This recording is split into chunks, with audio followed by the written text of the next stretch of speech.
And I used to phone my brother and he used to say, Pete, better days will come. You won't feel like it because it's so far away, but better times will come.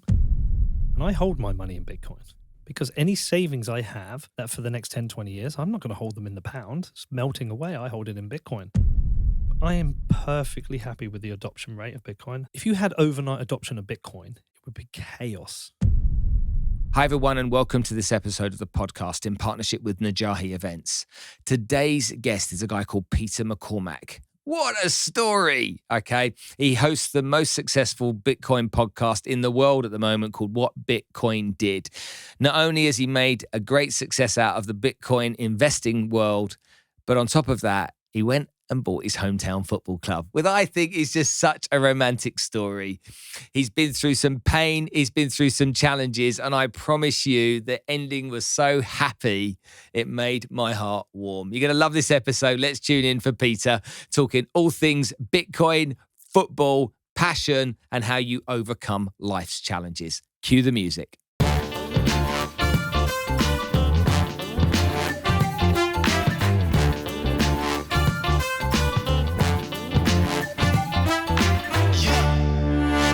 And lastly, thank you to Najahi Events, who have been sponsoring us now on the podcast for over a year. Najahi bring motivational speakers to the region to help inspire, educate, and motivate you to achieve better success and live a better life. Okay, Peter, thanks so much for coming to join us today on the podcast. You're my second of 17 interviews while I'm in London. And as you're a podcaster and a really successful one, I'm sure we've got lots in common and lots to discuss about that. Maybe some tips and tricks you can help me with. How many a day are you doing? How many a day? Yeah. What's the most you'll do in one day? 4 a day. Wow. Okay. So I've got 4 today. So you're number 2. So I will do max 3 a day. Yeah. And try and keep it to 2. I don't think people realise how mentally draining an interview is. Oh, yeah. Like I'm knackered in between them. People sending me messages from Dubai going, oh, it's so exciting that you're going to do that stuff. And I'm like, you do 4 interviews in a day and see what you're like at the end of the day. Do you have to have a whole plan? Because I do. I have to have a whole plan whereby it's, okay, every day we've got interviews. I don't go out drinking the night before. Yeah. I make sure I'm in bed early. Yeah. Because, you know, it's like when you're driving, you get tired. I can get that in a podcast interview. You feel a bit tired. So I have to do that. I have to have a gap between interviews. Mm-hmm. Sometimes if I've got an intense one that I know is coming, I'll have a 2-3 hour gap. Mm-hmm. And sometimes I'll literally say to everyone, leave me alone. Mm-hmm. Can I swear? Yeah. Leave me the fuck alone. I'm going to go and chill. And I go and chill for like 2 hours and just almost like meditate. And because it's mentally draining. 4 a day, man. Wow. Well, again, I've got this period of time that I've got to get it done. And when I was in America last year in Hollywood, we filmed every day there. And literally we're 12-hour time difference from Dubai as well. So I get there and I'm like, no worries, it's going to be easy. And I've got this 12-hour time difference plus this stuff going on. So yeah, quite intense. But I love it. This is, you know, out of all the things I do, all the businesses I own, everything I'm involved with, people say, what do you love the most? And it's like, I love this. It's the best job in the world. Yeah. Yeah. I mean, I got into it because I was in between jobs. So I used to work in advertising in London. And we'd built this quite successful agency, like 35 people in Covent Garden. It was doing very well. Got married. Then my marriage fell apart 3 months in. And I was a mess. And I stopped going to work and the agency collapsed. So I took a year off work. My mum got sick. She had cancer and she went vegan. So I went vegan with her. And then I ended up discovering this podcaster called Rich Roll. Do you know Rich Roll? Yeah. Yeah, vegan ultra athlete. I Google him and he's got this event in Italy. And so I phone up, they've got one place left. I was like, right, I think I need to be on this. So I go to, fly to Pisa, I end up in Florence, just outside of Florence. And yes, I'm on this week-long retreat doing yoga and eating vegan food. And at the end of it, Rich is, because I'd been listening to his podcast when I was running, and Rich was like, oh, if any of you in LA, look me up. And I think it was like a nice goodbye. I get back and I book a flight and I'm like, hi, I'm here. And I just said to her, I said, I want your job. Your job seems brilliant. You basically get paid to talk to smart people every day. How do you do it? And he said, buy this equipment. There's a course by this guy who runs Smart Passive Income about how to podcast. So I ordered the stuff on Amazon the next day. I watched the course. I phone up a guy called Luke Martin, a crypto guy, and I'm like, can I make an interview with you? And I made my first show 4 days later. That's it. And here we are, nearly 6 years later, 666 episodes in, and I'm talking to you. Wow. That's awesome that you just started it like that. Complete luck, just random. See, I didn't want to do a podcast at first, and someone kept persuading me, do it. And I was like, what's the point? It takes a load of time, costs a load of money. What's the point of all of that? And I remember he said, the first episode, you're doing a piece to camera on your own. It's 20 minutes. And I was like, what am I going to talk about for 20 minutes, for Christ's sake? He's like, don't worry, we'll work it out. And I did that. And then the first few guests that I got on were people that I knew. Yep. And so I had these really interesting conversations. And it was probably by episode 5 or 6, I'm like, this is fun. It is good, isn't it? And then I met a guy called Ken Rakowski. Okay. So Ken Rakowski did the first ever podcast. What? 1996. Okay. And so he's done 20,000 episodes. 20,000 episodes. 20,000. Oh, we've got nothing to Yeah, complain we've got about. nothing on Ken, yeah. Oh my God. So Ken, and what Ken said to me, he said, don't think about it just one way. He said, of course you build an audience and you can create advertising, that's it. He said, but don't always think about it that way. He goes, you can have a really successful podcast that has only one listener. And I'm like, right, how do you mean? He said, well, look, imagine you want to line up the 10 most important companies that you want to do business with, or the 100 most important companies. Imagine having the CEO of each of those companies on your podcast for an hour and a half to learn about their story, build rapport with them, get to know them better. He said, you do that, 2 weeks later, you phone them up and you say, can I buy you a coffee? Is he going to have a coffee with you? And I'm like, I don't know. He goes, of course he is. He has a coffee with you. Now you've got a chance to sell your products or services. He said, so it's a great prospecting tool as well. And imagine if you just spent all of the time interviewing, because people won't, if you're selling something, they're not always going to have a meeting with you. They're going to go, no, I'm not interested. Yep. But everyone's got an ego. He says, he said, say the following. I'd love you to come on the podcast to inspire my audience the way that you inspired me. Flatter them. And they'll all go, oh, maybe I can do a bit of inspiring. So you've been doing it for about 4 years? 4 years, yeah. One a week for 4 years. Have been... Right, okay. So this is what I'll do by mistake. I'll end up interviewing you now. It's all right, we can do it together. We'd have fun. Okay, so you've been doing it for about 4 years. Have you found you've trained for it during it? I've trained. Like, if you're an athlete, Yeah. you train.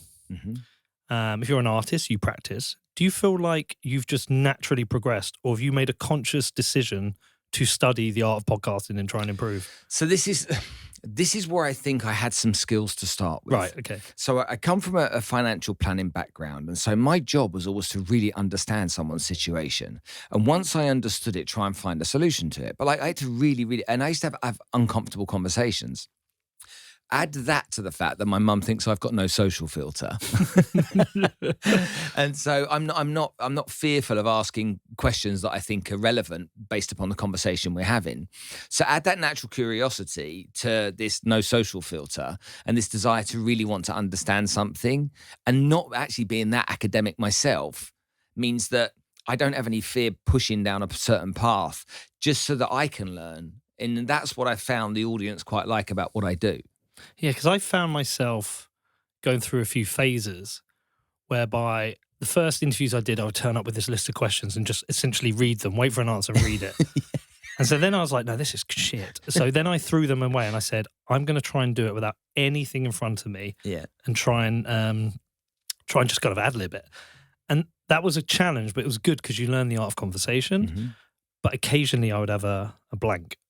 And so the only... Oh, really? Yeah, I had a way of dealing with that. I used to say, I just need the toilet quick, and I'd go in. It's only happened a handful of times, but that's how I got through that. And now I have a hybrid of the two. But I can't just listen to a podcast anymore as just a listener. I listen to it as a podcaster thinking, what have they done there? That's kind of interesting. Like Joe Rogan, I've learned so much from him. Just listening to his art of conversation, thinking, what can I learn from them? So I kind of felt like, almost like I've trained myself for it as well. Interesting. Yeah. I think Joe Rogan, when I watch and listen to his content, I find that he's definitely very well read. Yes. He's studying lots of subjects over the years. And so you'll find him dipping into an Elon Musk, whoever it may be, an Ash Dykes, whatever it may be, interview, and he'll know quite a bit about that general subject. Yeah. And he does that on top of running a comedy club, being a comedian, an MMA presenter. I'm like, does this guy sleep? When does he fit this all in? Yeah, and those long-form interviews as well, those conversations. I mean, they're 3 hours. Yeah, 3 hours, 4 hours. It's like, if I have a 4-hour conversation with someone, that's it. I need to go to bed. Yeah, I'm done, mentally done. But I don't know, man. I feel very fortunate to have got to this point, like you have. Like, work for me today was to drive down to London, sit across from you, make a new friend, and have a conversation. I mean, how cool is that? Amazing, yeah. It's interesting when you think about podcasting and the journey of most podcasts is that most people don't persevere. Yeah, they give up. I don't know what the stats are. I know there's gazillions of podcasts, but I don't know what the stats are on people that have done more than 25 episodes. Oh, isn't it something like 90% give up in the first 12 episodes or so? It's a high figure. And you've probably had it where people have said to you, "Oh, I'm thinking of starting a podcast. What are your tips?" And I always say to them, okay, firstly, start. Don't overthink it. Just get any equipment and make that first episode and get it out there. 2, patience. Most people are going to give up in the first kind of few months. Do not even think about making money for the first 2 years. You might, but do not think about that. Yeah. And that's my second one. I can't remember what my third point usually is. Oh, yeah, just be yourself, but we can get into that separately. But the second point being is that most people give up. And I've seen multiple people do it and give up after they've spoken to me. And it's what Rich says to me, because Rich became a bit of a mentor, Rich Roll. And he said to me, I've had so many people over the years come to me and say, "Oh, Rich, how do I do this?" And I tell them and they don't do it or they give up. You're the one who's just gone for it and done it. And it's just that patience, like relentless year after year, turning up, not missing. Like if you come out on a Thursday, not missing a Thursday, or if it's twice a week, Tuesday, Thursday, you just don't miss an episode. So people can rely on you. And that's hard work. It is. I'm glad I persevered. I mean, the people I've met along the way have just been incredible. Yeah. And now we have you, and there's people here listening and watching this and now, who the hell is Peter McCormack? Yeah, I know all these famous people you have. Who's this moron you've got on? I've never heard of him. So you've got this massively successful podcast. Let's talk about football. Let's talk about your backstory, and let's make sure that everyone here today that's listening and to this and watching this, okay, knows what a cool dude you are. So where did it start? What, the podcast? Life? Where did it start for you to... Your podcast is 4 years old, but before you were doing podcasts... No, it'll be 6 years in November. 6 years old, so mine's 4 years. Before you were doing that, what were you doing? I worked in advertising. So wasn't really great at school. Parents sent me to a private school, but my dad was an engineer, my mum was a nurse, so they couldn't afford it. They really scraped by. And, being the... I don't think my dad would be ashamed if I said this, but I was essentially the poor kid in a rich school. That gives you an ambition because you see all the money around you and what people have, and you think, right, okay, well, I want similar things. I'm going to work hard. So, starts with 1 paper round and then 2, and then I can handle 3, and then get your first job at a shop.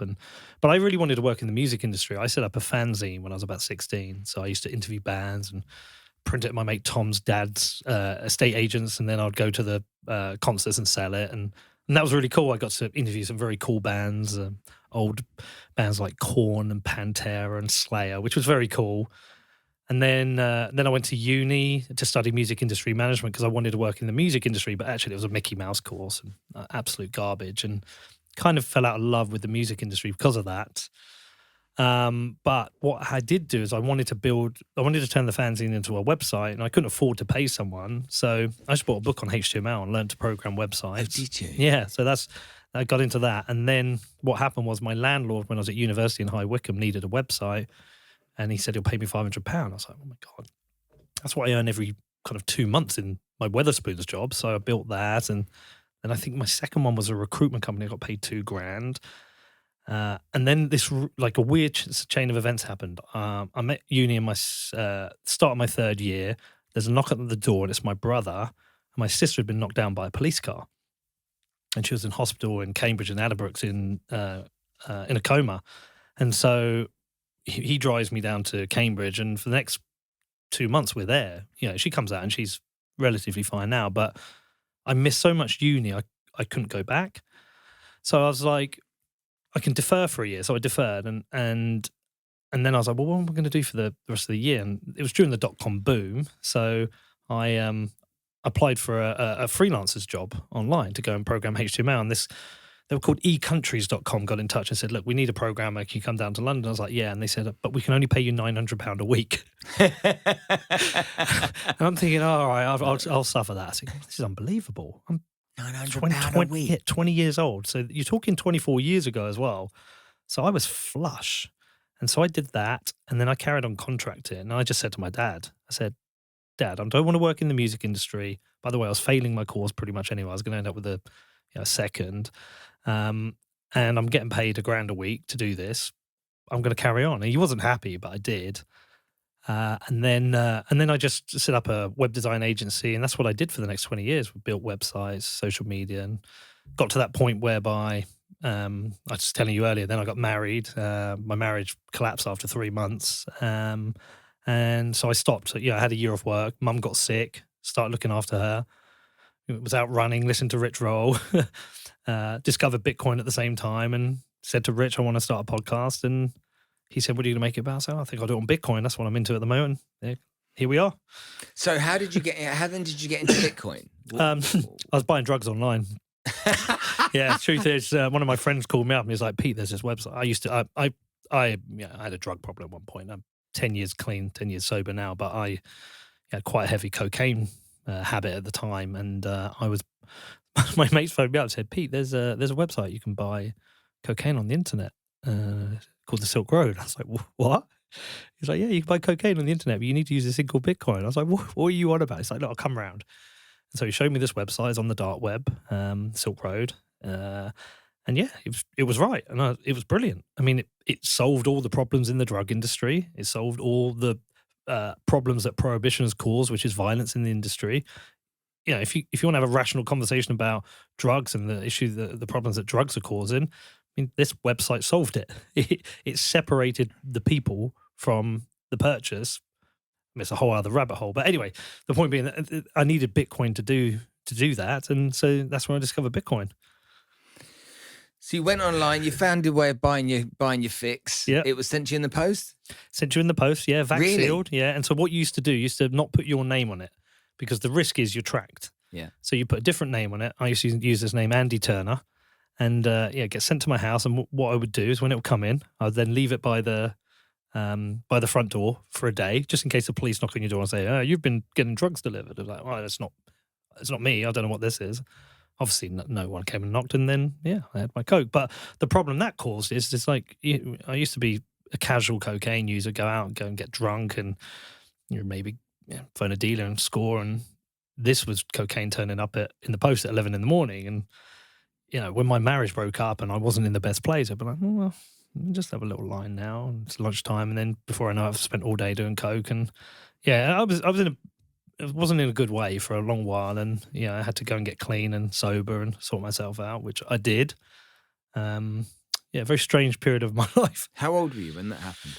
I was 30. It's about a decade ago. So I was 34. So there was like a combination of events which wasn't great. So I got married to the love of my life and the mother of my children. But 3 months into the marriage, I found out she'd been having an affair all year with my best friend.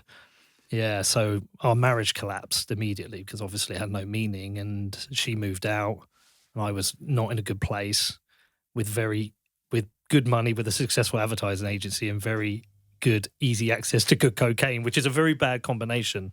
So I had about 3 months where I was like a rock star. Every night, sometimes all day, and it culminated in one day. Basically, I had something called an SVT, which is like a heart condition, whereby the electric signals in the heart go crazy, and my heart rate went up to 200 beats per minute. And when you look it up online, all the symptoms are symptoms of a heart attack. So, phone the ambulance. I end up in hospital, and they calm me down. The doctor explained to me, he said, "Look, you're lucky this time. It was an SVT. It's not a heart attack, but you could have had a heart attack. So you need to go and have a think about this." So what happened was I went to the doctors, explained the problem. They weren't great. They didn't really have any access to any formal, decent kind of, I don't know if they called it Cocaine Anonymous or Drugs Anonymous. They didn't, what they actually wanted to do, because I was suffering with anxiety, they wanted to put me on antidepressants. And so I sat outside I remember sitting outside the doctors, and I had the prescription for antidepressants. And I was sitting there thinking, fuck me, like 5 months ago, life was great. I was marrying my fiance, kids are great, my company's crushing it, 3 million turnover. Now my company's failing, I'm going to get divorced, my kids are living elsewhere, and I am a drug addict and mild alcoholic. And I was like, this is fucking terrible. And so I was like, I don't want to go into antidepressants. So I Googled online what's the alternative to antidepressants, and it's came up with yoga, meditation, running. So I went down to JD Sports, bought a pair of trainers, and I went for a run that day, and I ended up pretty much running nearly every day for a year. I would just go out, and that's when I'd listen to a lot of the Rich Roll stuff. I would just go. I'd go for an hour run most days, sometimes 2-3 hours run. I mean, I used to be a lot thinner when I did that, but yeah, it sorted me out. It was brilliant. It's as cliche as this sounds. I hit a rock bottom and then rebuilt my life, and everything that's happened, I'm glad, because I could not be happy with life now, but I had to go through a very rough experience to get there. A lot of shameful stuff. Like there's a lot of shame attached with being an addict. And I think that's why I latched onto Rich as well, because he was an addict. He was an alcoholic. And so, going for runs and hearing his story, him talking to other addicts and going, yeah, basically I'm a degenerate addict was a good thing. And yeah, I stopped the drugs that day, that first run, never went back, never did cocaine ever again. And yeah, just one step by one step, rebuild my life. You didn't know all this, did you? No. Talk to me about depression. Did you experience heavy? Did you ever feel suicidal? Yes. Yeah, absolutely. Yeah, I mean, it was awful. I mean, I really loved her. On reflection, probably wasn't the best partner after, we were with someone for 12 years. I think I took her for granted. Probably wasn't as supportive as I should have been when we had kids. Did that cliche man thing. I think, well, I'm at work earning the money, blah, blah, blah. And I don't excuse what she did, but I can understand the series of events that led to it. And I think it was the best thing for all of us in the end. But yeah, no, the depression was bad because, you're going from waking up with the woman you love to waking up on your own and your kids are in another house and she's off with another guy who was one of your best friends. And so I remember I used to wake up and just literally wake up and go, oh, fuck, this is shit. So I stopped going to work. That's why the advertising agency failed. I couldn't bear it. I hated going in.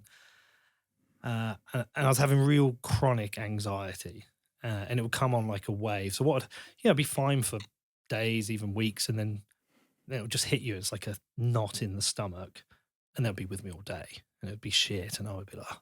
So that's why I was trying meditation and yoga, and eventually it took about a year to beat it, but no, I did. I mean, I don't think I've ever told this, but I wrote a suicide note. Not in that. I don't think I'd have done it. To be honest, I'm too much of a pussy to do it. It seems. Yeah, I would think about it as like if I almost felt like I wrote it for a cry for help, but to myself. To write it and I mean, I'll show you afterwards. I've kept it to go through that, to actually almost like have a word with myself. But also, I shouldn't laugh at this, but when you go research like ways to commit suicide, you can get it wrong. You can really get, like, for everything you think is a way to kill yourself, there's a survival rate. Like people who've jumped off car parks, I don't want to say 10%, but then they're fucked. They're like in a wheelchair or brain damaged. And so I was like, wow, there's a % chance here I survive and I'm in a much worse state. But like I said, I don't think I would ever have done it, but I'd be lying if I didn't question it. I mean, I felt awful. I lost my company collapsed. My wife was gone. I was two weeks from losing my home, and I lied to the mortgage company to keep my mortgage. I wrote a false letter about employment, which renewed my mortgage. I mean, which I know is probably a crime. Someone might report me for or whatever. But yeah, no, it was rubbish. But like I'm fully out the other end now, and so I can look back on it and talk about it. And if somebody's going through it, my brother, I used to find out my brother. I was just on the phone to him on the way down for about an hour. He used to say to me, because I was like, Neil, I feel so bad. There was a time I was working here in London and I was at work and I just couldn't cope. And I had to come out of the office. I went down a side street and I literally collapsed into a doorway and I was just crying my eyes out, thinking, I just cannot fucking cope with this shitty feeling. And I used to phone my brother and he used to say, Pete, better days will come. You won't feel like it because it's so far away, but better times will come. And he was right. They did. But it just takes time, and you have to do that personal work. I think, God, I'm rambling a bit here. I didn't think we'll talk about this, but I think the most important thing I did, because I was definitely acting like a victim, was to reflect on everything that happened and go, okay, what did I do wrong? And then if you've got the balls to deal with that and really question yourself and go, okay, and recognize what you did wrong and own it, then I think it's a lot easier to get better.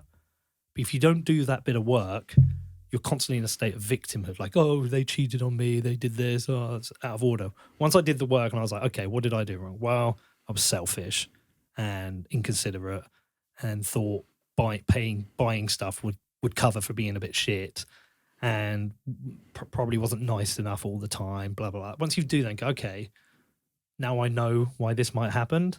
Oh, well, it's my fault. I can fix that. But if you stay in victim mode, you constantly feel like, well, it's all their fault and I can't do anything about it. Does that make sense? Very much so. Very much so. So it's interesting, the point you made about people jumping off car parks. Somebody who's a friend of mine jumped off the seventh floor of a building last week, or 2 weeks ago. Holy shit. And survived. And he must be pretty fucking ill now. He's been in intensive care. Just came out last week of intensive care. And he got back home a few days ago, and he's recovering. But he's a big, strong guy. And but if you'd have put 100 people in a line together and said which one is likely, there'd be 99 people before him that I would say are likely.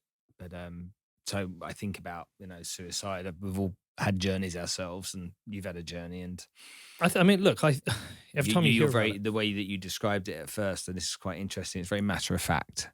Okay, but there's much more to matter of fact. It's like let's understand, because there's people that are listening to this right now that may be hurting, may be suffering, may have alcohol problems or drug problems, and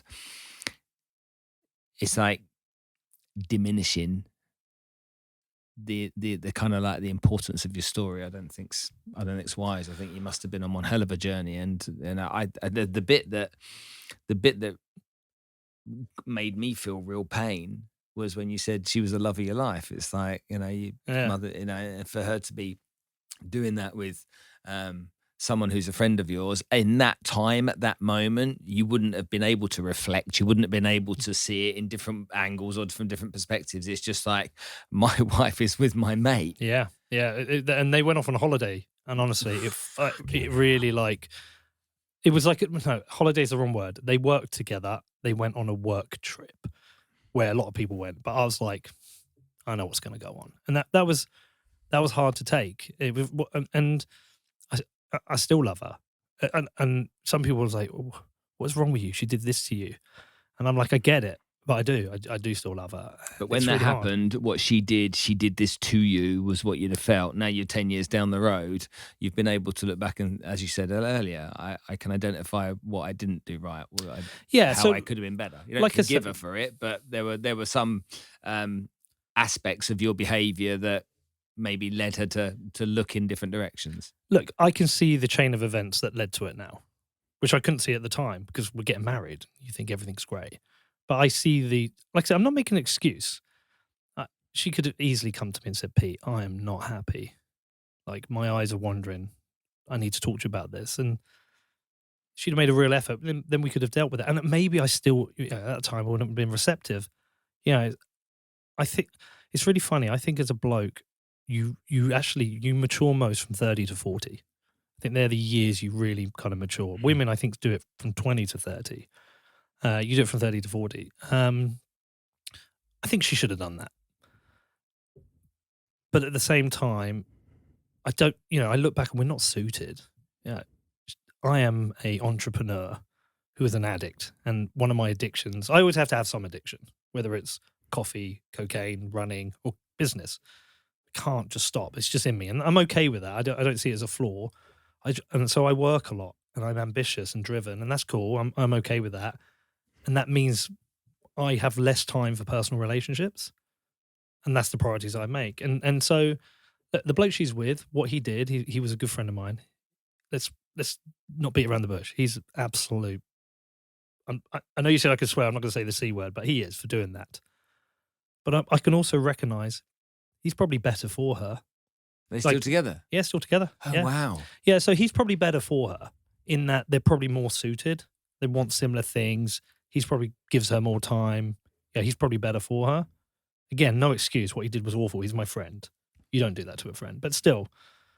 But it's apart from what my kids have been through, it's in some ways it's hard to look back, and I don't want to change it because for some reason or another, what's come out of this is I've got to live almost the exact life I wanted to live. I'm doing the best job in the world, which is a podcast. So I now make documentaries, which I know you do, which is one of the most fulfilling things you can ever do. And I bought my local football team, and I've made, I'm not rich, but life's comfortable. I bought a local bar recently. Like life is pretty cool. I'm happy. I'll accept the whole journey, all the bad stuff, because I don't think if that happened, I wouldn't be doing what I'm doing now. Mm-hmm. But it was rough. Thank you for sharing that. Nah, it's all right. I mean, I've told it before. If anybody who's listened to my podcast, they know I've talked about this. I'm quite a transparent, open book. With all the social media attacks that come with that, you get called a cuck or whatever. But I'm okay to be transparent because look, if anyone is listening, and if they've got an addiction, truth is about addictions, alcohol, drugs, whatever, those kind of addictions. Like you can replace them with good addictions. If you're an addict, you can replace them with good ones. You can replace cocaine with running very easily.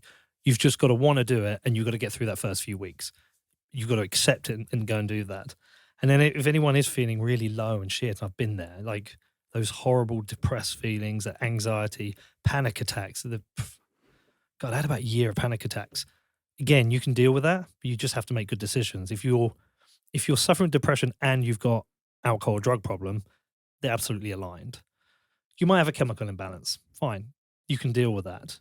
But you have to go and start making the good choices. And it's hard because it's a bit like losing weight, right? God, I need to lose a couple of stone in weight. And I can be really good for 3 days and then really shit for 3 days. And the problem is you don't see instant results. It takes time. And I think depression, anxiety, and drugs, they're all things that just take a long time. But once you're through it, you're through it. Like I can't even imagine doing cocaine again. Mm-hmm. It's a foreign concept to me now. And have you had depression? Yeah. Yeah. Okay. So you've had it.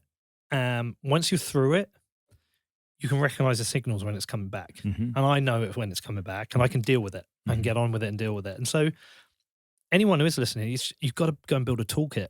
Mm. But as my brother said, it will get better. This too shall pass. Yeah, this too shall pass. Yeah, it's such a great saying. Mm. But it will come down to you as a person to make that happen. Yeah, like I say, like losing weight. As soon as I stop eating garbage and pizzas on the weekend, I will probably start to lose weight. If you want to deal with your depression, you should go see a doctor, go see a therapist, talk to a friend, get off any depressant that you're taking. Like you start making the right decisions, you will get through it. Mm-hmm. And I know people have had horrendous depression who've got through it. Mm-hmm. But you will get through it. I agree. Okay, let's talk about money. Yes.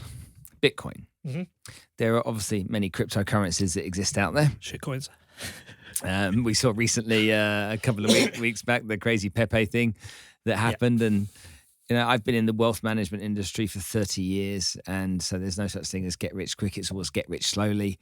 However, when I see people getting excited about maybe a Shiba Inu as it happened or one of these other altcoins, it worries me because people are seduced by that fast buck mindset and mentality. I remember Da Vinci Jeremy and his buy $1 worth of Bitcoin video all those years ago.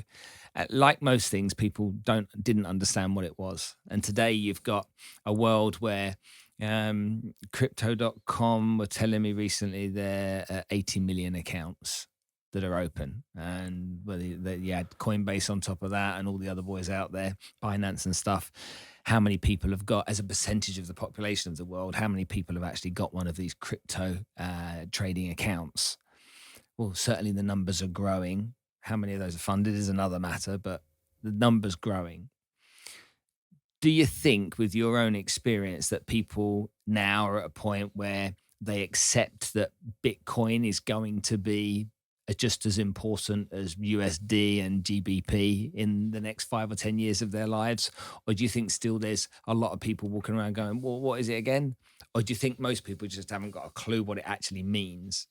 I think most people still don't have a clue what it means. Okay. I think there is an enormous gap between what somebody down the Bitcoin rabbit hole has been down there for a year or two, really spent time understanding it, trying to understand the wider economy, trying to understand money is how they see Bitcoin, versus somebody who has heard about it in the news, know it exists, never been near it. Because the outside story of Bitcoin is, like, if you've never heard of it, well, say when I was told the Silk Road, I was told, yeah, you can buy it with this thing Bitcoin. What's that? Well, it's like digital money. I was like, well, it sounds like nonsense. You know, it doesn't really make sense because you're trying to explain foreign concepts to people. Yeah, with money, what we're used to is we've either got pound notes in our pocket, or we've got a card, and we go and pay something, and we tap our card, or we give them our pound notes, and at the end of the month, we get paid again, we get a top up, and then we go through the month. And that's what money is to us. When you start to break that down and explain, well, no, there's a different form of money. It's called Bitcoin. It's decentralized. You're immediately having to present concepts to people they've never had to learn. We're not taught about money. The basic teaching we get about money is when we're a kid and we get a toy, which is maybe like a checkout till. And your parents are playing with you and they buy a broccoli and a loaf of bread and they hand some money. That's the basic education we get about money. And then we learn to use money. But we don't learn what the nature of money is and what gives it value. And so it's such a foreign concept to people. And to try and get people over that line, to just even think about Bitcoin, it's really, really hard. I mean, look, I've got the biggest Bitcoin podcast in the world, I think. I don't say that. I'm not saying that as a flex, more as a reflection on my relationship with my friends. Out of my group of friends at home, I think one of them has a bit of Bitcoin, knows a little bit. None of them have bought any. And I even try and talk to them about it. They don't care. And so we are it means we're very early, but it means we have a problem in communicating this to people. It's a hard thing to communicate. It's not a hard thing when you're in Venezuela. It's not a hard thing when you're in Lebanon. It's not. I mean, I've traveled a lot with this podcast. I've been to Venezuela. I've been to Argentina. If you're in a country with bad money and you explain Bitcoin, they get it. I think we have bad money in this country, but inflation is generally slow and insidious, so people suffer it. So, yeah, I think most people, most normies outside of our crazy world, they don't get it. Their perception of it is completely wrong, and they don't understand why we need it. And in some ways, I think that's a good thing. The only reason I think this is a good thing is that if you had overnight adoption of Bitcoin, it would be chaos. If everybody suddenly wanted it, it would be absolute chaos. What instead we've got is this like cycle every 4 years where we, by factor of whatever, we increase the adoption of Bitcoin. We get new companies, new users, new merchants accepting it. And it's almost like a carefully planned transition from fiat-backed economies to Bitcoin-backed economy, which might be a multi-decade thing. And that means there can be a certain amount of, I don't want to say calmness. What's the word I'm thinking? There is just like almost like a managed transition, except it's not really managed. It's decentralized, so it's unmanaged, but almost like a managed transition. If everybody woke up tomorrow and went, I need Bitcoin, we would have ridiculous volatility. Most people would lose money because they'll get it at the wrong time. And so I am perfectly happy with the adoption rate of Bitcoin. I'm perfectly happy with not everyone getting it. And I think it means we have this like nice transition to a Bitcoin-backed world. Don't you think there's a problem though? I mean, in 2008, I remember I was living in Sao Paulo. No, sorry, where was I in 2008? I was in Dubai. And I remember in 2008, I was living in Dubai and we had the financial crisis. And I remember watching every day CNBC and Bloomberg and whatnot. And this dude with a loud, annoying voice came on. Most times in the week, you'd see him on. and his name was Peter Schiff. And he would come on the TV channel, and they'd be talking about this crisis coming, and in 2007 or whatever he was saying. And he's like, it's going to fall apart, it's going to crash, it's going to crash, it's going to crash, it's going to crash. And all these other people like, Peter Schiff, you don't know what you're talking about, you're talking nonsense. Anyway, there's that famous video that was made that did the rounds. He predicted the crash of the financial markets. But so then everyone thinks he's a guru. He knows. We must follow the word of the one Peter Schiff, yeah? Then you get this time round, you get him poo-pooing on anything cryptocurrency. Yeah. Very negative about it, saying it's a load of nonsense, not in a million years, which I find really interesting, because is he going to go from hero to zero, or did he already prove that he was from hero to zero? Or is it just because it's not his specialist subject, he probably shouldn't comment on it? What do you think? I think incentives matter in a lot of things in life. Uh-huh. And I think we're all screwed by incentives. Do you watch Succession? I watched some of Succession, yeah. So in the latest series, a bit of a plot spoiler, but they're discussing in the back offices when to call the election. Obviously their TV channel is covering the election.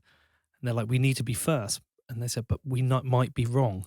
But if we're wrong and we've called it, we've given him a head start if this goes to litigation. What if we're putting in the wrong guy? And they're like, yeah, but we will have direct connection to him.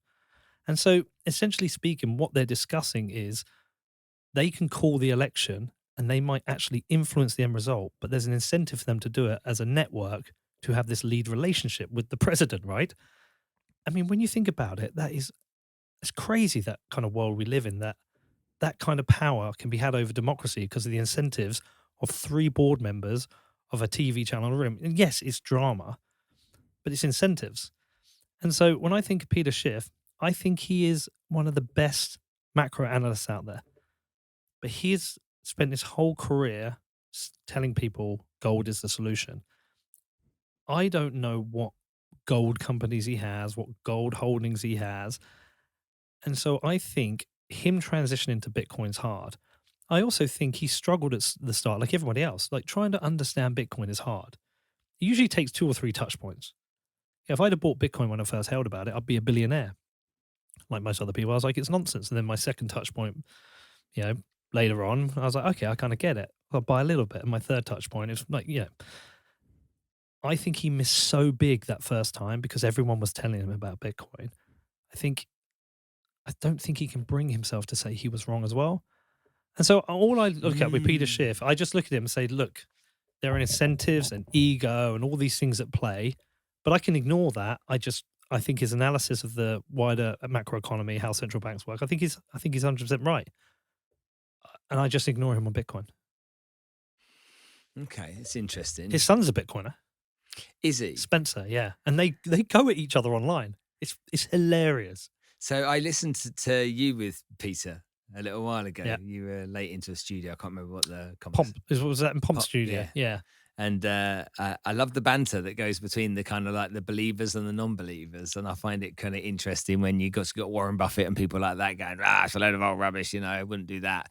But yet you see countries adopt Bitcoin, yet you see governments wanting to bring out their kind of like Bitcoin alternative, their next digital currency that's, going to take control of the human race and all that kind of stuff. So when you get this we don't believe in it, it's not the right thing, and then you get governments actually that are trying creating their own, mimic or their own copy of it, then it just, to me, demonstrates that it must be the way. But look, Bitcoin is a open, permissionless, peer-to-peer financial network, right? Or protocol or money, whatever you want to call it. It's working because it keeps growing. And every 4 years, more people use it. And every 4 years, the price goes higher because of the limited supply. And if you leave Bitcoin alone, it will continue to grow because people have recognized the benefits of Bitcoin. We also have use cases of Bitcoin, whether that's for supporting activists in parts of the world where they need access to money or donations sent in, whether it's completing international transactions because you can't connect your banks. I mean, when you travel to places like El Salvador and you try and move money in and out of the country, it is a nightmare. And so we have these use cases for Bitcoin, but it's still a very early technology. We're still in the first innings. Remember when we first got the internet? I remember I first got the internet and you'd be on a 56K modem and you'd be waiting for an image to download. It would take forever. Now we can stream movies on an airplane. I think with Bitcoin, we're still just super very early. And yeah, we have the use cases. What we need now is just it's like podcasting. What did we say earlier? Just be patient. Just be patient with Bitcoin. That's all I think it needs is just a bit of patience. Do you think that it's been highlighted and more hyped in recent times because of the chronic issues with inflation around the world? I mean, Argentina was sitting at 100% we're sitting at 100% in Lebanon. We're at 40% in Iran. We're at obviously the numbers that we've had across Europe and the UK up to 10% at one point, a little bit less now. I mean, I argue that the inflation's higher than that anyway.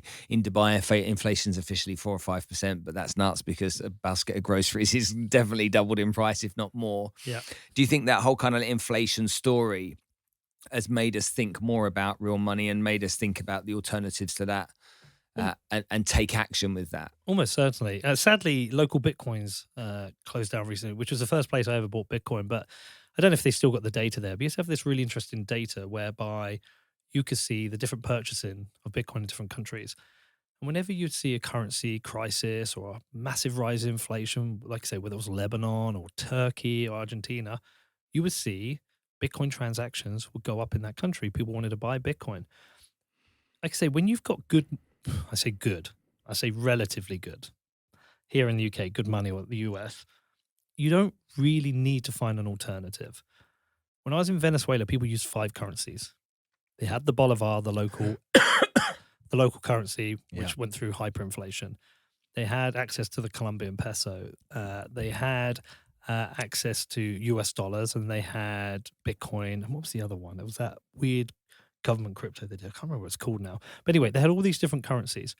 When you've got bad money, you recognize good monies. And so when I was in Caracas, when you went to a restaurant, everything was priced in bolivar, but they wanted dollars because they naturally knew their bolivars were inflating away. They were melting away. Sorry. I had the same when I was in Cambodia. They wanted dollars. When you go to these places, when you've got bad money, you want an alternative. When you live in the relative safety and comfort of a Western liberal democracy, you don't need to think of that alternative because even 10% inflation, I know it's probably high, it's more like 15, 20%. You still find a way of coping, right? You know, you go out a little bit less, or when you go and do your shopping, you can just change the things you buy, or you suffer the shrinkflation that exists. But we haven't had 50, 60, 70, 80, 100% inflation. We haven't had to think of an alternative. Now, I say that, and I know there's an alternative, and it's Bitcoin. And I hold my money in Bitcoin. I hold an irresponsibly long amount of my money in Bitcoin because any savings I have that for the next 10, 20 years, I'm not going to hold them in the pound. It's melting away. I hold it in Bitcoin. I know of that alternative. And so I'm living in a different paradigm for most people. It's almost like we need it's almost like every time we have a crisis, that is a booster for Bitcoin. That is an accelerant. Yeah, if we had 100% inflation here, which by the way, isn't beyond the realms of possibility. You know, we are due to have a bond crisis. Yeah, I've had a guy on my podcast a few times called Greg Foss. He said it's just math. You know, our fiat economy is essentially Ponzi schemes, and at some point we've got to pay back. And I interviewed a guy called Luke Guo, and he said, you could do multi-year, or you can just hard hit people really quick. Have 3 years of 100% inflation, and all your problems are solved. But either way, we are going to be facing higher inflation again. And so I'm ready for this. So I have Bitcoin. It's how do we communicate that to everyone else? And it's not been painful enough for them to see it. In Argentina, it's painful enough. And people see it. Yeah. It's not painful enough That's yet. why you would almost hope that that they wouldn't extend their debt ceiling in the US, you know. If they had to. I mean, if the US defaults, you're talking about a global economic crisis. Of course. And Russia and the BRICS nations would probably love a US default, but that would be an absolute but there's also disaster. many countries that their currency is tied to the dollar. So the dirham where we are in Dubai is tied to the US dollar. So that would be impacted dramatically. Yeah, and dollarized nations like El Salvador. Yeah, these currencies will fail. Yeah, I'm not an expert. I know people can tell you, I don't know if it's going to be 5, 10, 20, 30 years, but these currencies will fail. There's no way this debt's going to be paid off. And each cycle they go through, they have to increase mean, the debt ceiling they've just increased. They reckon they're going to print, what, another 30 trillion over the next 10 years? Is it something ridiculous? Obscene. I mean, I think the debt ceiling is at 25 trillion now. I think that one of the problems is with the word trillion, and people don't understand what it is. So in seconds... Yeah, I love this You one. know, I think this is brilliant. Explain it, though. In seconds, 1,000,000 seconds is 11 days. Yeah. 1 billion seconds is 32 years. And so if you compare 1 million and 1 billion, it's like 1 billion is the difference. It's that big. What's a trillion? I don't know. Centuries, probably. Yeah, well, it's like 32 years Yeah. is 1 billion versus 11 days, 1 million. But it's never going to get paid off. And so every time they need to increase the debt ceiling, that's a massive injection of cash into money into the system. And look, I'm not an expert. I could recommend people to talk to about this who'll explain it better. But that is going to drive up inflation. If you look at what's happening now in the US, it is the very early days of exactly what happened in Venezuela. It's the very early days of what happened in the Weimar Republic. We are seeing this yo-yoing between trying to rein in inflation, but also trying to stop recessions. I mean, the whole thing is it's very, very fragile, and it's a global issue. I have no idea how this is going to play out. All I know is that I think my best thing I can do is hold Bitcoin, because Bitcoin is a fixed limit currency. There will only be 21 million. And so therefore, if you divide everything by 21 million over time, I should be protected if people continue to adopt Bitcoin. And that's why I hope people listen. If they haven't adopted Bitcoin, is go down the rabbit hole. There's some great podcasts out there, great books out there. Go and look at what's happening with the global economy and just ask yourself whether you can afford not to just even hold a little bit of Bitcoin. Do you think that most people, you spoke earlier about them not understanding how to manage money at school, the cash register, the little toy one that mum and dad would buy you, cucumber and stuff. Do you think that people just don't understand money, have a bad psychological relationship with money, so then just shy away from anything that's even more complicated than what they already understand? I think there's two things going on. I don't think we've had a need to learn about the nature of money, what it is, because for decades it's just kind of worked. Like I say, you get paid, you go and buy the stuff you need. Then the month you get paid again, buy the stuff you need. It kind of works okay. Yeah, I mean, you can get into the detail of, bank surveillance and KYC and all that kind of stuff. But generally speaking, it kind of works well in Western liberal democracies. We have good financial rails. And so we've had no need, because it just works. It's when it starts to break. That's when people So remind me the question. Sorry, I've gone down a... When you look at that relationship that people have with money, it's like they don't get it. But I think we have a changing relationship with money in that, when I grew up, my parents, they wouldn't go out all the time. Maybe once a fortnight they would go out. We would cook every meal at home. Yeah. My dad would save. He had savings, and now everyone's just living. It feels like everyone's just living month to month. They've got the most expensive mortgage they can afford. They've got a car with car payments, probably a better car than they can. And they're trying to save enough so at one point during the year they can have a holiday. Yeah, I'm 44 years old. Multiple friends who I know have no savings. Mm-hmm. And I don't think they have a plan for retirement. Mm-hmm. And so I think our relationship with money has changed. As I think we've not had to think about money, and our relationship with money has changed. We just live in a much more consumerist society. Well, you remember the older days, maybe your dad, definitely my dad. You go and work in a factory and you got a brown envelope with the cash in at the end of the week. Yep. And so you take the cash home, you take what your costs are going to be out of the cash, and you give it to the wife and all that kind of stuff. And you're left with your beer money, X amount of beer money that you can go down the pub with. Yeah. And so that was very tangible. And then we went, I'm 53 years old, so I probably remember a bit more than you, but we went from there, and then checks were introduced, and we had checks. And even to this day, we use checks in Dubai. Still? Yeah, bizarre, isn't it? You know what? I used to. I haven't had a check for a while. So we had checks, then we had check guarantee cards. Yeah. And that machine used to run it over in the supermarket where you could get £50 cash back. Okay, and your check guarantee card. But you were still carrying around stuff, You still had your wallet with your checkbook in there trying to fold it up because the thick checkbook was in there. You had your check guarantee card, and you still had cash. And you would invariably pay for cash for most things. You never go to the pub with your credit card. Yeah. You'd lean across the bar with your 20 quid in your hand and say, "Can we have 2 pints, please, mate?" Yeah. And so that's how we paid, to the point now where I've been here in the UK since Saturday afternoon, and I'm here for the week. I haven't touched cash since I got here. Now, the only reason I've got a credit card in my pocket is that on my phone is my Dubai credit card. And so otherwise I'd be tapping it. And so we have this, to me, it's called subconscious spend. So the behavior, okay, is we know what our expenses are, we've got what's left over, but we don't pay attention to the things that we just go tap, tap, tap on. And that can be a breakfast for two, okay, and some sourdough and avocados, okay, to something expensive at a car dealership or whatever it might be. And we're not thinking about that. So then we spend more subconsciously, which means we don't think about the future consciously the way we should. For me, getting people to understand that, I've sat down with people, and I can, in 30 years, tell you 5 people I've met that don't need me.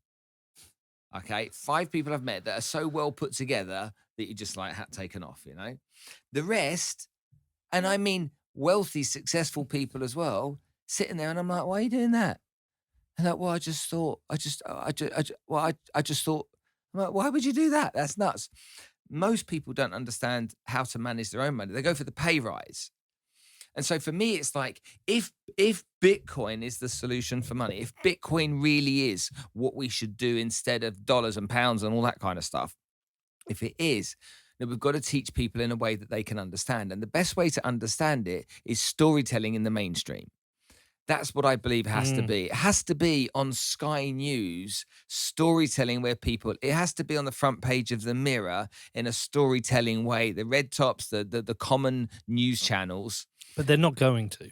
No, that's the interesting thing, We can see now it's on CNBC. We can see they're talking about it on Bloomberg and stuff, which are very, specialist channels in real terms. But you need it to be on that kind of whole repeat cycle on the BBC World Service and telling stories about it and how it's changing people's lives and how it's doing great things consistently for it to slowly kind of percolate into people's minds. I think there's another aspect to this as well. Like when you go down the rabbit hole of fiat money, and people often first time they're like, what do you mean by fiat money? It's just sovereign money, pounds, dollars. If you go down that rabbit hole of actually understand how central banks work and how money works, and you start to uncover things, when we have 0% interest rates, what incentive is there to save? And if you've got 0% interest rates, or even 0.5% at a time when you've got 10% inflation, what incentive is there to save? I don't save pounds anymore. If I had £10,000, I know in a year that's going to be £9,000. Really, it's still £10,000, but it's going to buy me what, £9,000, maybe worse. So what incentive is there to save? The incentive is to spend.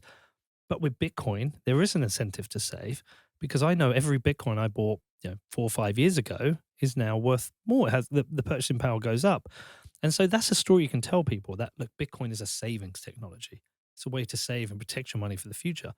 There is no incentive to save at the moment. But I just feel like the incentives of the system, all the negative incentives of government's ability to print money, central banks protecting governments, low interest rates, consumer culture,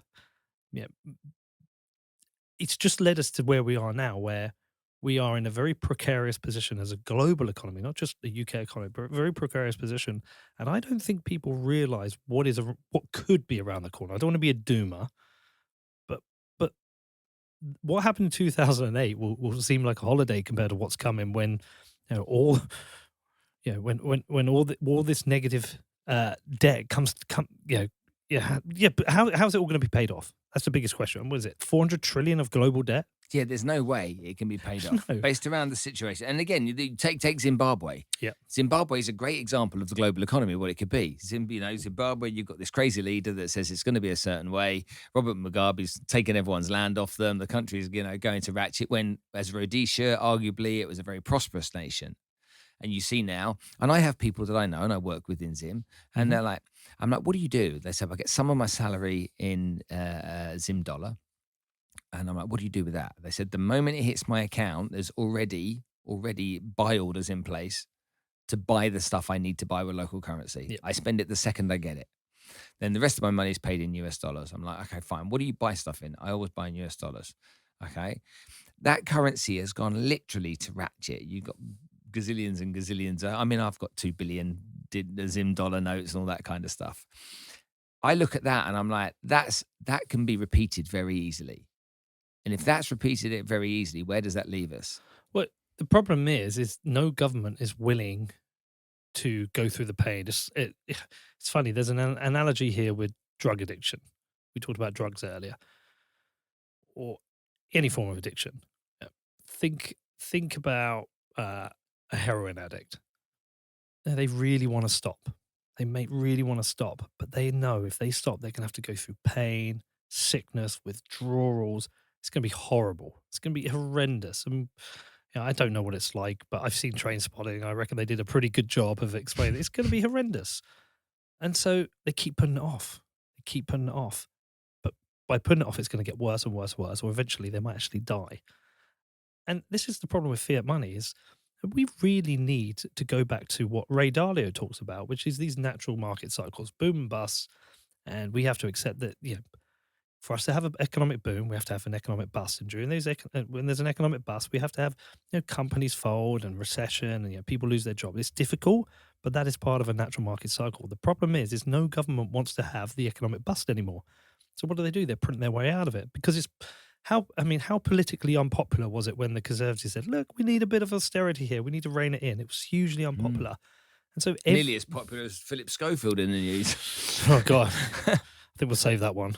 But it's politically unpopular. If you're Keir Starmer coming in, you've got a very good chance of winning the election now because Conservatives have been so terrible. But if you came and said, look, listen, I know the Conservatives haven't been great, and we're leading the polls, but just so you know, we're in a tough economic spot here right now. So what we're going to need to do is massively reduce spending on public services.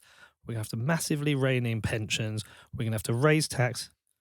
And then Conservatives go, we're not going to do that. Who are people going to vote for? So essentially, the governments of this world are canvassing for votes by offering to pay for things they can't afford and then going to the money printer, which ultimately is bad for all of us. And so we have this really skewed incentive system. It always comes back to incentives between political ambition, what is best for the economy, and there's no alignment because there's a lag. When the government prints money, it doesn't affect their term. It affects the term of the person after or the person after that. And so we're just in this perpetual cycle of the economy just, kicking the can down the road. And eventually, don't want to keep talking in cliches, but chickens will come home to roost. Okay, right, let's move on. Yes. Football. Yes, my favourite subject. Talk to me about football. How do you end up buying a football club? What happened? How did it happen? Well, so I'm from Bedford. I told you I support Liverpool. But I've always kind of, once I became aware of kind of local football, I said to my dad, I must have been teenager, late teens. I said, I'm going to buy Bedford one day. He's like, what? I said, yeah, I'm going to buy Bedford one day. And then about 5 years ago, during the first 2007 crypto Bitcoin run, and I managed to turn a small amount of money into a lot of money, I inquired about buying Bedford Town. It wasn't the right time. I didn't have enough money actually at the time. So it fell apart, and good, because then the crypto market crashed and I lost all my money. I didn't have a plan. I just wanted to do it. But what happened was about a year and a half ago, 2 years ago, I was like, I think actually I've got an idea to make this work. And when I say make it work, my goal, I tell everyone I'm going to get Bedford in the Premier League, but realistically, my goal is the Football League. I think that's a realistic target. We're the largest town in the country without a team in the Football League. Population of 174,000. Our nearest competitors are Watford or Luton. It's not like we're in London competing with Chelsea and Arsenal, or Birmingham competing with Villa and Wolves, or up north. So we don't have a lot of competition, and we've got a big catchment area. And so the town can service a team in the Football League, but it's how do you go from non-league to Football League? So I approached the owner of Bedford Town. They were step 4 at the time, which means they're in the 4th division of non-league. So anyone listening, English football, there's the professional leagues, which is Premier League, Championship, League 1, League 2. Then you go into non-league, which is National League. Then it splits National North-South, and National League step 1 all the way down to step 7, 8. They were in step 4, and I made them an offer, and they said no. And so the guy who'd been helping me, he said, well, there's a team next door called Bedford FC. They're step 6. So they're 2 divisions below Bedford. They might be interested. So I approached the owner. I said, look, I've got a plan. This is it. Do you want to sell? And he said, yep. So I bought the team and I had this plan. And How much did you pay for it? that's never been disclosed. Come on. No. So in fairness to the buyer, because if it's disclosed, it's no issue for me disclosing it. But it's not fair. Sorry, the seller. It's not fair on the seller to disclose that number if it's not been disclosed. Do you see what I mean? Was it a song or was it a large amount of money? I wouldn't even give an indication. But I'll tell you off camera. Okay. But it's not fair to have that out in the public eye. Okay, I respect that. He didn't want it disclosed. Look, it's a step 6 team. Yeah. No one should think it's a large amount of money. I think So you go in there, you do a deal. I'm going to buy this football club. Why? well, there's 2 reasons. Hold on, before you get answer that, because everybody thinks that football clubs, okay, are a drain on wealth. They are. Okay, they don't make you any money. You know, we see the That's Glazers true. going on at the moment trying to sell Man United, and maybe that's a different discussion. But most people believe it's like buying a money pit. I mean, for most people, it is. Okay, right. And I didn't want to do that. So why do it? Because how cool is it to own your local team? Yeah. That's really cool. It's the last year has been the most fun. Secondly, I've been lucky in life, and I really like my hometown. And wouldn't it be great to deliver this for the hometown? Wouldn't it be great for them to get in the football league and go, that's what I gave back to my hometown? That would be very cool. Thirdly, I don't know. It's hard to explain. It's hard to give you reasons. I just want to do it. I'm a competitive person, but I also think we've got a unique opportunity. Well, not unique anymore because Wrexham had a similar opportunity, but we had a unique opportunity in that I realised how we could do this. Because the problem with football is, if you're a local team, you're a non-league team like Bedford, where does your money come from? Ticket sales, local people who want to come watch you, local sponsors, whether it's a butcher's or a construction company who want to give you a few grand. And that means it's hard because football really comes down to, my rough guess math is 70% is your budget, 20% is your manager, 10% is luck. In that, you can have the best I could have Pep Guardiola at our team. If we had 0 budget and he couldn't sign, he had to only get 3 players, he's not going to win the league. And you can have the worst manager, and I've got 100 million to spend on players. The worst manager is going to win that league, right? So it's a combination of the lot. For us to get in the Football League, my plan is that every single year we have a budget, which means we can either win the league or get in the playoffs. So we're competitive every year. Okay, how do I do that with a team that's got nobody coming to watch them and no sponsors locally who give a damn about them? Well, you do something new. You say, we're not Bedford FC, we're Real Bedford, and we're the Bitcoin team. And so what is the cheat code we get from that? Well, firstly, I've got 500,000 followers on Twitter. I've got a big show in terms of Bitcoin. So I can go out and say, hey, this is our team. This isn't just Bedford, this is our team. You as Bitcoiners, this is our team. And that means I've got people buying merch all around the world. I've got people flying in. We had 12 guys from Slovakia flying and watch a game. Really? To Bedford, a step 6, 10th tier football team. And I get access to sponsors. And so that means we have suddenly got a budget that no one can compete with at our level. And we should be able to do that for the first 3 seasons, have a very competitive budget. And so what does that mean? Okay, I got a great manager who's well rewarded, who knows how to go and win the leagues. Great. He's got a budget, which means he can sign good enough players to know that we will be there or thereabouts. Great. What else does it mean? It means we can do the infrastructure work we need to do because every level you've got a ground grader. Like we've got to put in new floodlights this year. That's 70 grand. 2 new stands. That's another 40 grand.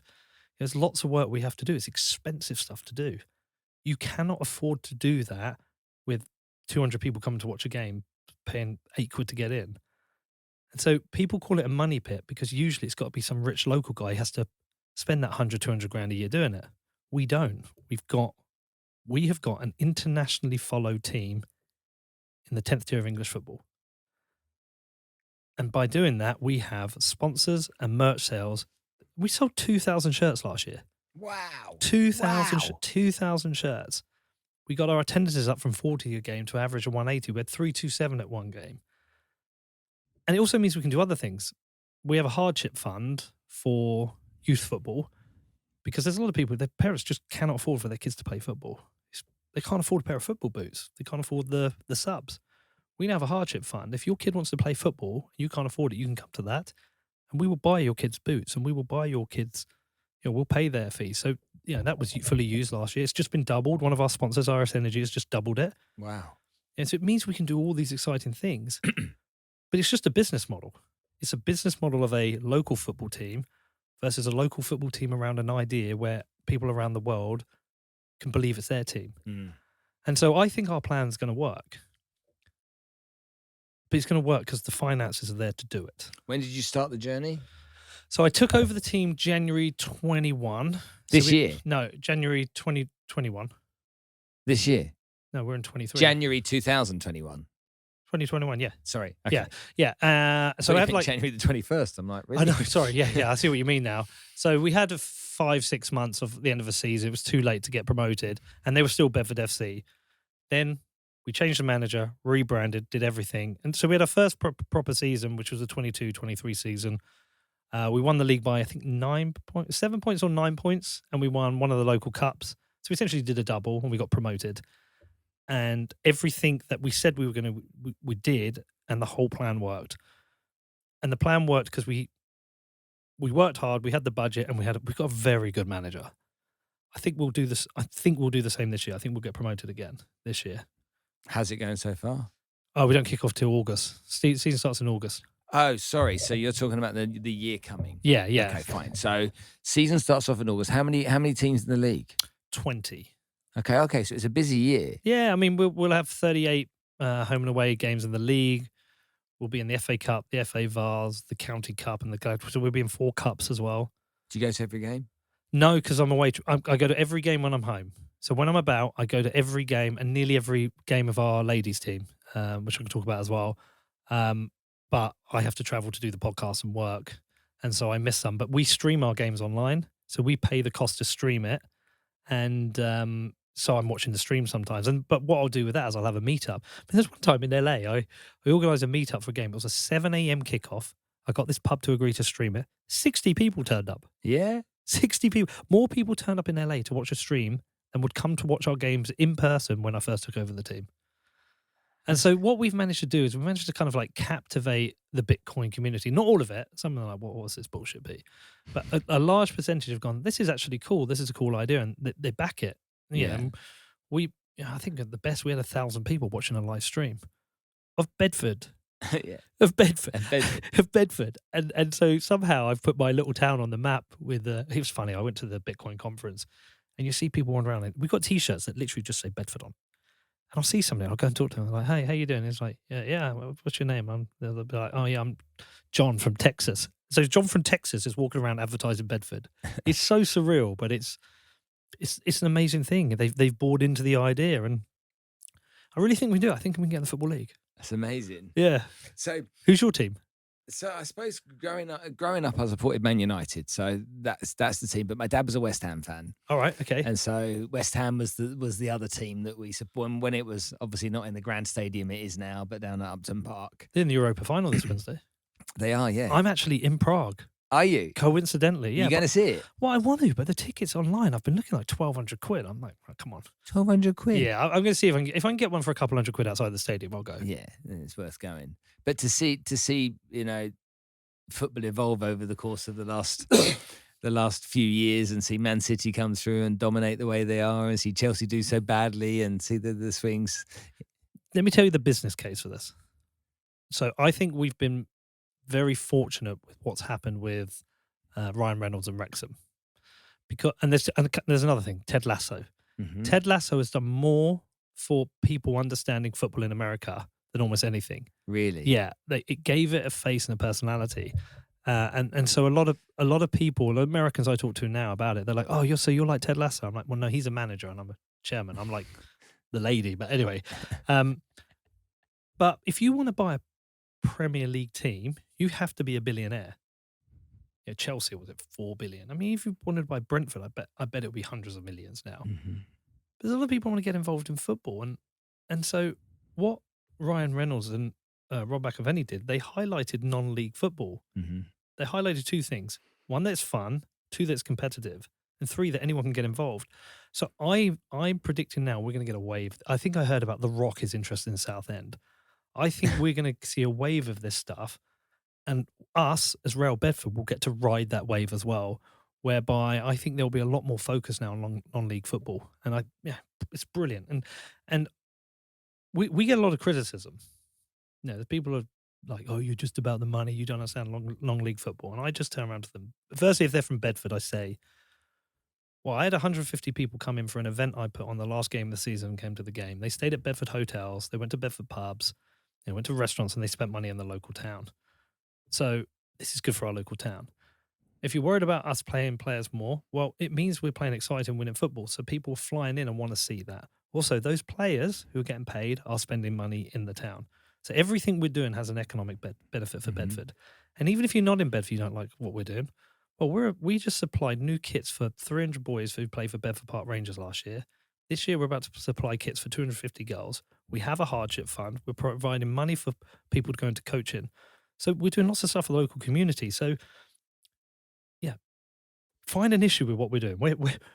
What is it that we're doing wrong? Yeah, I mean, there isn't anything. And then you've only got up the road, you've got Luton as well that have been promoted. So there's that story as well that goes with that, haven't you? Unbelievable. From non-league into the Premier League, what is it, 8 years? Yeah. Unbelievable. It's amazing what they've done. It seems nuts. I mean, I remember as a kid, Luton being AstroTurf. Yeah. Okay. Have they still got no kind of... No. First game I ever went to was at Luton at Kenilworth Road. I went to see Liverpool at Luton. My dad always promised me, and we went, and it was a 0-0 draw. Well, it was this ball that bounced really high, and it's like that. They were the first team in the country that had an AstroTurf, I think. Yeah, and it was proper Astro, not like the 3G kind of fake grass pitches we have now. It was just basically a thin Astro. It was horrible. I think Oldham were the other one who had one as well at the time. Did they? Yeah. So yeah, Luton were that team that were kind of like all those years ago in the first division, and then to see them come up and rise, and then obviously with the Ryan Reynolds and the Wrexham story and stuff, that's romantic, isn't it? That appeals to all parts of our personality. And you think about most movies. What are movies made of? What's the construct? It's like there's the Twin Peaks, there's the climb, there's the fail, there's the second climb. Okay, you've got the three counterparts. You've got obviously your villain, your hero, and your sage, and they all play a part in the movie. And Karate Kid's the greatest example. You got Mr. Miyagi, you got Cobra Kai, and you got Daniel's son. You bring those aspects together. He learns to do it. He goes through his training. And when you bring the romance to that as well, it's like you're fighting for the underdog, aren't you? You want the underdog to win. And so as Bedford get their investment from you and their support from you, you're going to have this underdog that you're going to want to win, You're going to want to win, and you want a fairy tale story that goes with that. But look at the benefits of it as well. So, okay, let's look at Newcastle as a great example. The FA have got a lot to answer for with their fit and proper persons test. Personally, I think it's an absolute scandal that by virtue of whatever loopholes they've done, the Saudi government have essentially bought a football team. This is the same government who murdered Jamal Khashoggi. At fault for endless human rights abuses in Yemen. And they're sport washing the entire nation. Not just with that, with the Saudi League. I hear Karim Benzema's now going there. Messi's going to go there. They've got Ronaldo spending hundreds of millions. They've created the Live Golf Tour. I mean, to me, it's just gross. It's the wrong side of football. Look at Man City. Man City, we know, everybody knows they've broken the financial fair play rules. What they're going to do now is wrap the FA up in long legal arguments and outspend them. I mean, it's gross. The football might be great, but what benefits have come off the back of that? This is just rich people from rich countries playing rich person games. Okay, now let's look at Wrexham. That's a rich person in Ryan Reynolds buying a non-league team. They're building a new stand there. They've got full capacity. They've got new crowds coming in. Those people are coming into Wrexham spending money. I mean, Wrexham's a deprived area itself. They've lifted Wrexham. They put Wrexham on the global map. Amazing. Luton Town, probably going to have a terrible time in the Premier League next year, but they're going to make more money next year than they've made in the last 17 years. They need a new stadium. That new stadium is going to be 70 million, 100, whatever it's going to be cost. If they come and don't sign any players, that 1 year in the Premier League is going to pay for that new stadium. Luton will get a new stadium. That's great. Kenilworth Road. Yeah, they're going to move yeah. out. Yeah, Kenilworth Road. They're going to get a new stadium, and that 1 year in the Premier League is going to pay for that. Whatever we do in Bedford, it's going to raise up our town. And so all this money that's going to the Premier League, going to Manchester City, and honestly, I couldn't care anymore. I care about non-league football, and I'm new to it. Like anyone listening, go, you didn't care. No, I didn't care before. I was sucked into the Premier League and everything. Now I've got a team and I understand the benefits that it can have to the local community. I want non-league teams to do well. I want as many rich people as possible to come and buy non-league teams. Even if it makes our life harder, come and do it and inject that money into local towns, into working class communities, into deprived areas. And let's just get more people playing football, more people involved. I absolutely love it. And it couldn't be a better reflection on where I think society should be compared to the likes of your Newcastles and your Man Cities and all that gross stuff. Mate, you've got such a fantastic story. You're the kind of person I would like to have as a mate.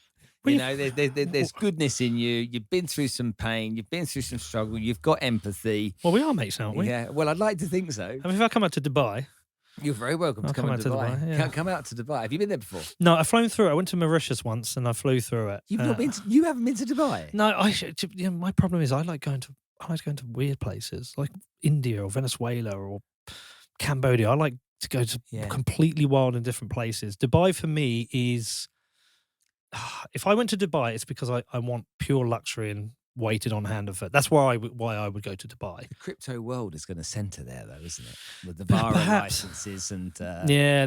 I mean, I've seen a lot that's been going on there. A lot of it will be shitcoiny, but I mean, if there's Bitcoin stuff happening, I'll go. I should go there. I've not had the reason to because it's not the kind of place I go to on holiday. Mm-hmm. Yeah, I like little adventures. Like me and the kids, we went to Thailand and flew to Chiang Mai, hired a car and drove up to the Burma border. Mm-hmm. That's the kind of thing I like doing. Dubai, I'd get a bit lost. I think I'd be a bit like, what do I do here? I know there's loads to do, but it's not the stuff I want to do on holiday. But I'll come out. I'll challenge you to that. Hey, listen, if you come out, I'll take you and I'll show you a different side to that country. And I bet I will. I bet I'll have a lot. I bet I'll go up the Burj Khalifa and ride dune buggies and go skiing. I'll be like, yeah, actually, this is amazing. But I don't know. It's not what I do for a holiday. Yeah. And for me, it's a holiday destination. But look, we can be mates. I think we are mates now. Cool. I really appreciate that. Yeah. I thank you so much for coming on the show today, mate. I genuinely, I could sit and talk to you for the next couple of hours. You're a great, fun guy. Well, anytime you want, mate. I'm happy to do this again. You just give me a shout. Maybe we'll do it in Dubai. There you go. All right, man. Thanks for coming on the show, Pete. Cheers, mate. I love that. Cool. That was great. How long did we go for? I don't know. Felt like about an hour and 24. Yeah. Did we go hour and 24? Yeah. And we had that little 5 minutes at the start.